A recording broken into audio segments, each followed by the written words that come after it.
Allez, dans quelques instants, d'autres supporters. On a Stéphane qui nous appelle depuis le 06 12 10 18 44. Bonsoir Stéphane.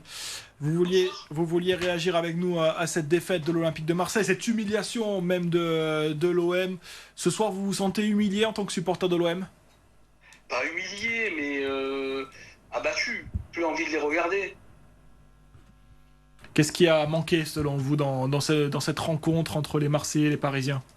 Ce qui manque depuis plusieurs mois, mais vous en parlez en plateau, hein, il manque de la cohérence quand on compare avec d'autres équipes, parce que je m'intéresse pas qu'à Marseille. J'aime le foot, j'aime ce spectacle, mais on se rend compte que chez nous, il n'y a aucune incohérence.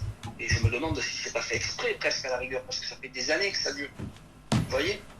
Je réagis souvent par message, moi j'envoie des messages, et je suis déçu, mais on est énormément à être déçu. Enfin, je sais pas. On a presque plus envie de les regarder, quoi. Soyons honnêtes.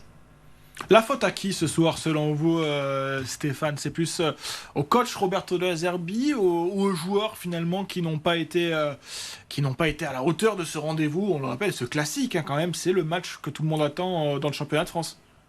Euh, la faute, je suis pas sérieusement, je suis pas capable de à qui la faute, mais je pense en premier lieu aux dirigeants.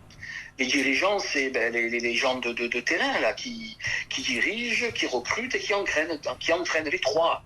Le monsieur Langoria, monsieur Benassia et monsieur De Zerbi.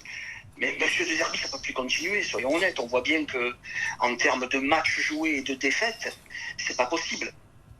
Trop de lourdes défaites, selon vous, Stéphane? Ah, un peu trop lourde. Parce qu'après, ça va se jouer au galavérage maintenant.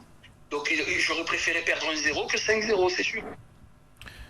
L'Olympique de Marseille, qui on le rappelle, s'est incliné à 5-0, la plus lourde défaite au Parc des Princes de l'histoire pour les Olympiens. Quand on est supporter de l'OM et qu'on subit ce genre de défaite, après la déroute face à Bruges, après l'élimination en Ligue des Champions, le match nul face au PFC, là, ça fait 2 semaines quand même très dures, hein. Il y a eu cette petite éclaircie en Coupe de France face à un Rennes moribond, mais c'est vrai que là, ça commence à être compliqué pour les supporters d'avaler la pilule match après match. Exactement. On, comm- Exactement. Voilà, mais on- bon, après, on commence à gronder du côté des supporters ou pas encore là? Il faut un peu de patience, même si voilà, je sais que la patience, elle n'est pas illimitée du côté des supporters. Alors, gronder, ça servira à quoi? Non, ce qu'il faut, c'est au dirigeant number one, Monsieur Langoria, de prendre la décision de changer les choses. Parce que ça va, comme je l'ai mis dans mon message tout à l'heure, ça devient urgent. Il reste 10-12 matchs de championnat. On est à 10 points de Lens.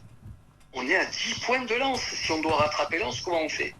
Ah bah là c'est quasiment mission impossible Exactement. de rattraper Lens. Ça voudrait dire que Lens doit perdre 3 fois avec l'Olympique de Marseille dans le même temps, ou doit gagner 3 voire 4 fois Mais pour ça n'arrivera pas. dépasser les Lensois. Ça n'arrivera sûrement pas. Ça Là, n'arrivera pas. là l'objectif c'est quoi maintenant? Tout donner pour la Coupe de France pour les supporters?